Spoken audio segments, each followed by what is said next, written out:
Shalom, selamat pagi saudara-saudariku yang dikasihi Yesus Kristus Sang Putra Allah.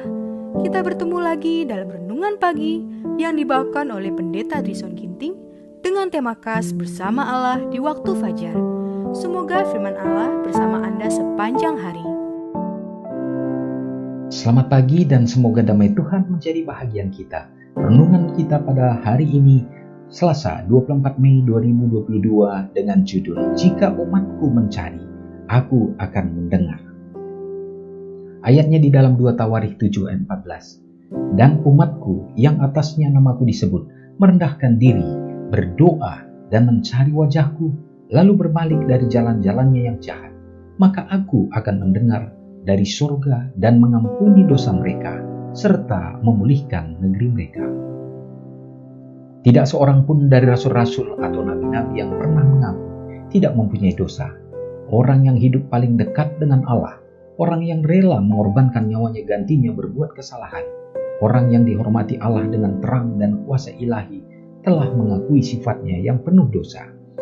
Mereka tidak menaruh keyakinan dalam tubuhnya, tidak mengakui kebenaran dirinya sendiri, tetapi telah percaya dengan sepenuh hati dalam kebenaran Kristus.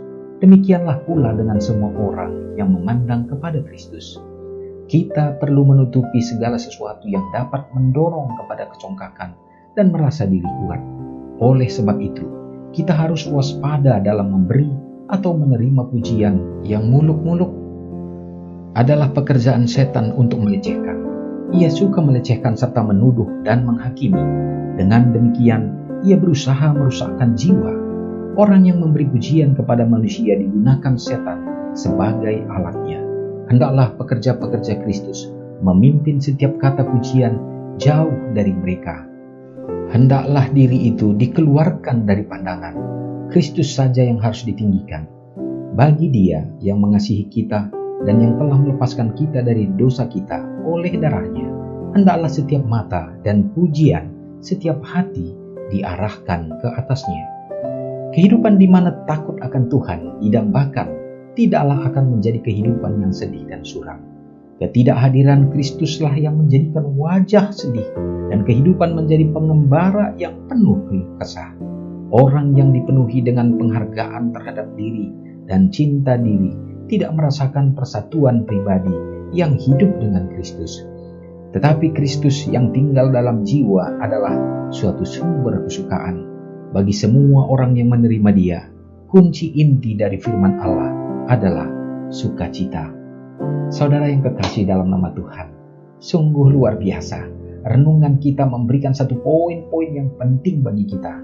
Bagaimana seharusnya kita menjadi umat-umat Allah, untuk kita selalu mencari Dia, karena janji Tuhan, bila mana kita mencarinya, maka Ia akan mendengar dan memulihkan kita. Bukan hanya kita, tetapi negeri kita. Dan ini merupakan janji yang sangat besar. Saudaraku, tetapi untuk kita dapat mencari Tuhan, inilah sifat yang harus kita pupuk. Karena harus memiliki roh kerendahan hati dan kesungguh-sungguhan. Karena yang menjadi pusat perhatian kita yang terpenting adalah bagaimana kita mengarahkan pandangan pujian kita hanya tertuju kepada Tuhan semata. Semoga hari ini kita dapat belajar untuk lebih baik lagi dalam memuji dan memuliakan Tuhan. Dan biarlah kita akan semakin memiliki roh kerendahan hati. Mari kita sama-sama berdoa.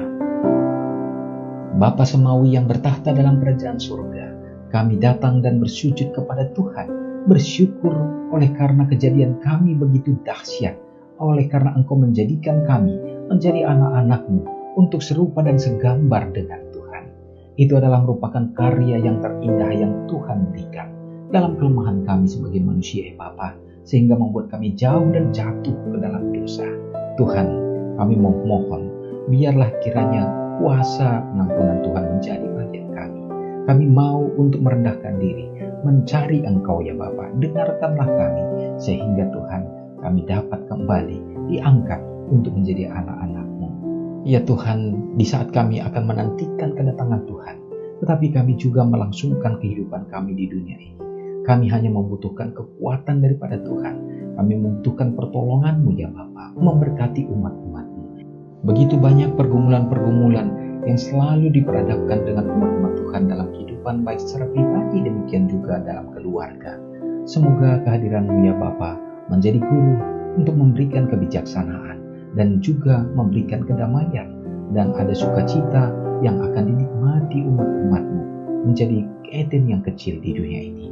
Ya Tuhan, memberkati anak-anak yang bertumbuh dalam hidup rumah tangga, dalam perkembangan mereka secara fisik, mental, terutama dalam pertumbuhan kerohanian dapat seimbang.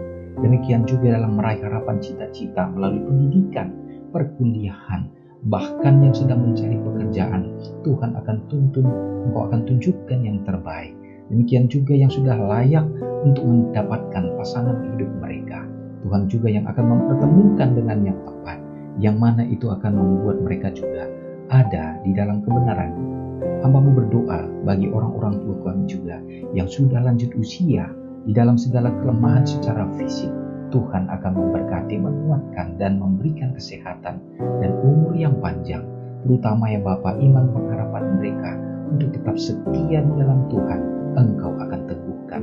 Bapa, bila mana ada umat-umat Tuhan pada hari ini merayakan hari ulang tahun mereka, Tuhan akan urapi dengan kuasa-Mu, mencurahkan berkat di dalam hidup mereka, sehingga mereka akan merasakan genggaman tangan yang sudah menuntun melewati tahun yang berlalu, akan tetap berlangsung melewati masa yang akan datang. Terima kasih Tuhan untuk menjadi jaminan berkat bagi kami semua, serta mohon ampun atas segala dosa pelanggaran kami. Karena doa ini kami serahkan di dalam nama Yesus yang sudah menjadi juru selamat kami. Amin. Selamat pagi, Tuhan Yesus memberkati. Ingatlah Matius 5 ayat 13-16. Biarlah kamu menjadi garam yang mengasinkan dan terang yang menyinari kehidupan orang lain. Jangan lupa subscribe, like, dan share ke seluruh dunia.